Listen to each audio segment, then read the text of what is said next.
Welcome to ARP Spoofing. This is going to be great. To get started, I've got PC1 here that wants to communicate to the web server. PC1 is on the 192.168.1.0 network. The web server is on the 2.0 network.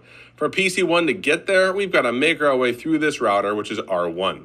R1 is acting as the default gateway of our network with IP address 192.168.1.254. R1 has the MAC address ending in 9902. So PC1 is going to have to communicate with this router in order to make its way to the web server and get a response back.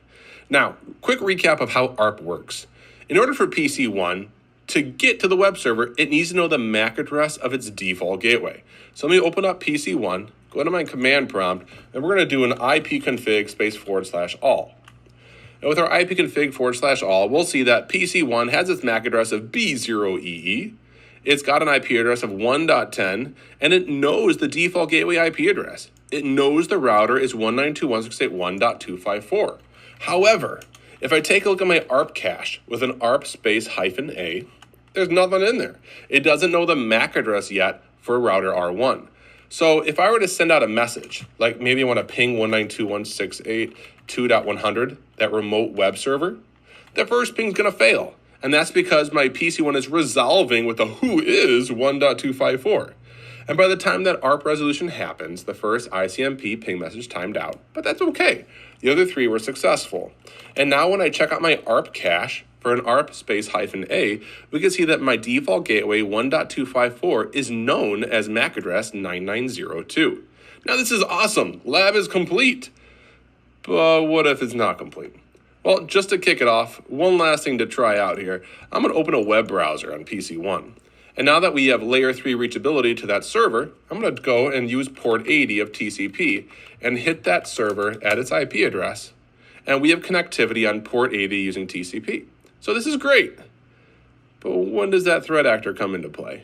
Well, how about now? My threat actor, I'll open it up and go to my command prompt, has an IP address and MAC address already. And this is just a normal user on the network that has too much time on their hands, maybe. This user has a MAC address of 20A8. It has an IP address of 1.20. And it also understands that the default gateway is 1.254. But what if this threat actor wanted to be a man in the middle? Well, we can make it happen. I'm going to go ahead and go over to my router R1. And I'm going to go into my interface that's connected to this 1.0 network. I'm going to grab that MAC address. And then we're going to go back to that threat actor machine. And don't worry, threat actor, we're going to give you a gift. On the threat actor's interface, we're going to change its MAC address to spoof the MAC address of the default gateway. Now that it has the MAC address of the default gateway, let's have some fun. I would send a gratuitous ARP over to PC1. Because I don't have the ability to do that here in Packet Tracer, how about we send a constant ping? And this constant ping is going to be talking with the IP address of PC1. And you know what? Who's the source? Us. Us, threat actor machine, now with this spoofed MAC address, which would be the default gateway. And I want to show you something. On PC1, let's take a look at our ARP cache now. ARP -A. We see that 192.168.1.20, hey, check it out, has that MAC address of the default gateway. And also, let's go over to the switch. Our Cisco networking switch. Let's verify our MAC address table. Show MAC address table, dynamic. And let's take a look at the MAC address learned off of port 2. And check it out. Off of port 2 is the MAC address now of the default gateway. So now what happens when PC1, which we're going back to right now, tries to browse the web? Open our web server up. Let's go back to 192.168.2.100. Enter. And it's just timing out. And you see there's no activity lights moving here at the top regarding this traffic. It's a timeout. But now comes the fun part.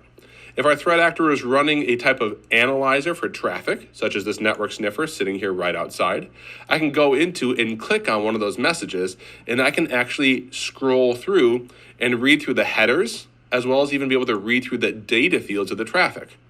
And what we can see here is the source IP was 1.10. That was PC1. The destination IP was meant to go to 2.100. Well, then how was it switched over to the threat actor? Because the switch thinks that off of port 02 is MAC address 9902. The spoof was successful. If I scroll down, you can see here in layer 4 info that this thing was targeting port 80. destination port 80, source port 1026. Man-in-the-middle attack, successful.